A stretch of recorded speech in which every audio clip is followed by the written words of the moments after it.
Rinumërimi i votave në qarkun e Tiranës dhe disa qarqe të tjera vazhdon pa ndërprerje dhe deri tani ka përfunduar rreth 10% e procesit, ku janë evidentuar kryesisht gabime njerëzore, thot Ledio Braho, antar i Komisionit të Ankimimeve dhe Sanksioneve.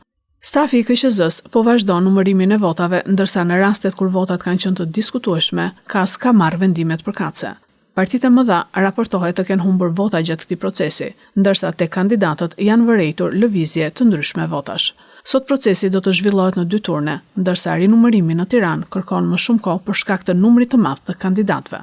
Ne kemi orientuar të gjithë numëruesit që do ta themi tashmë janë staf i administratës KQZ-s dhe jo numërues partive politike, që pashtu po bëjnë transparencën maksimale, madje kemi edhe raste që komunikojnë me vëzhguesët pikërisht për të sqaruar pretendimet.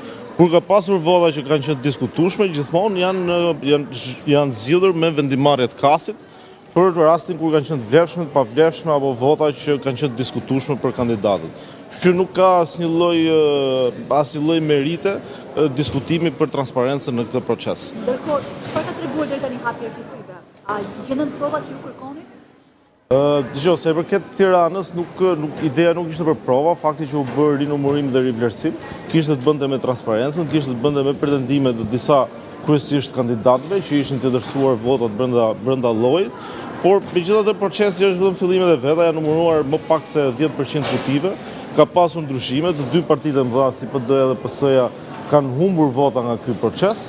Ndërkohë që ke kandidatët ka pasur lëvizje, disa kandidatë ka rezultuar që kanë votat pa merituara, ndërkohë që disa të tjerë kanë marrë më pak vota. Pra procesi është në fillim, nuk mund të bëjmë një bilanc tani që të themi se në çfarë mase mund të ketë ndodhur në një dërsim votash. Mbaj se ju keni parë, kemi të bëjmë gabime njerëzore apo mund të ketë patur raste kur ka qenë tendencioze lëvizja e votave? Deri tani të paktën për ato fletë që kanë ardhur dhe që janë konsultuar me trupun e KAS-it, kanë qenë çështje diskutueshme, madje edhe ne në disa vendimarrje jemi ndarë me shumicë, kështu që ato nuk mund t'i quash as gabime, por janë çështje subjektivitetit grupeve të numërimit. Pastaj nëse vijmë do shohim të dërsime votash që janë masive nga i njëjti grup numërimi, pastaj nuk mund të themi dot më që janë gabime njerëzore, por që janë të qëllimshme. Deri tani nuk kemi pasur asnjë rast tillë. A mendoni që këto parregullsi apo gabime njerëzore, siç e thuani ju, mund të qenë në pavlefshmëri të qarkut të Tiranës?